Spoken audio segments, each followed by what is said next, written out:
आज हम भारत रत्न उस्ताद बिस्मिल्लाह खां साहब की 70वीं पुण्यतिथि सादगी के साथ मना रहे, इसलिए कि मुहर्रम का महीना चल रहा है और क्योंकि मौला हुसैन के मानने वाले थे और उन्होंने हमेशा वो मुहर्रम में शहनाई बजाते थे सारी चीज़ें, तो मुहर्रम के महीने में उनकी पुण्यतिथि पड़ जा रही है। तो उस पर हम लोग सादगी से आज हम लोगों ने उनकी 70वीं पुण्यतिथि उनके परिवार के साथ और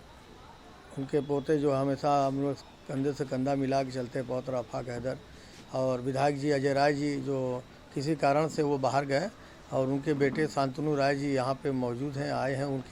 उनके तरफ से, क्योंकि हर कभी भी ऐसा लगातार हम 16 से बाद 2006 के बाद से खासा के हर वर्षीय पुण्यतिथि पे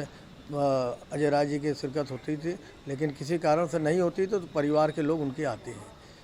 सांसद जी का क्षेत्र है मोदी जी के, जी कोई अधिकार नहीं बनता नहीं के लिए? नहीं, देखिए प्रधानमंत्री जी का मैं तो यही कहूँगा कि प्रधानमंत्री जी का सांसद है, वाराणसी से वो सांसद भी हैं और देश के प्रधानमंत्री भी हैं। हम चाहते हैं कम से कम बनारस में कई बार वो आए हैं, एक बार परिवार से कहीं भी किसी होटल पे या कहीं भी किसी जगह कहीं वहाँ उनके परिवार से मिलना चाहिए, क्योंकि आज़ाद भारत जैसे अभी आपने आज़ादी के 75वीं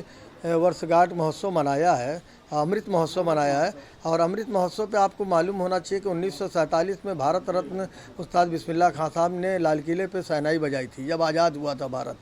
तो ऐसे वक्त में उनके परिवार को भी जानना चाहिए कि आज़ादी के वक्त में किसने शहनाई बजाई थी। उस वक्त जो स्वतंत्रता सेनानी थे,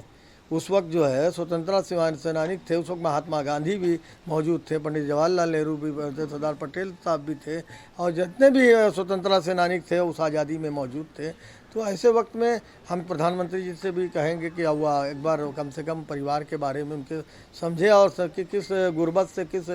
ज़िंदगी उन्हें, क्योंकि उन्होंने पूरी ज़िंदगी अपनी सादगी से काटा है। कोई उनके एक बार क्या दरगाह पर नहीं आना चाहिए उनको? नहीं, देखिए अब दरगाह पे वो तो प्रधानमंत्री है, उनका प्रोटोकॉल है, तमाम चीज़ है, हम ये नहीं कहते हैं कि वो आना है सारी चीज़ें, जब वो आना चाहेंगे तो वो आ भी सकते हैं, ऐसी कोई बात नहीं है। आपके माध्यम से हम कहना चाहते हैं तो फिर वो अगर उनको अच्छा हुआ, क्योंकि प्रधानमंत्री हैं, वो सांसद है वाराणसी के भी, वो आना चाहेंगे तो वो आ सकते भी हैं, ऐसे कुछ नहीं है।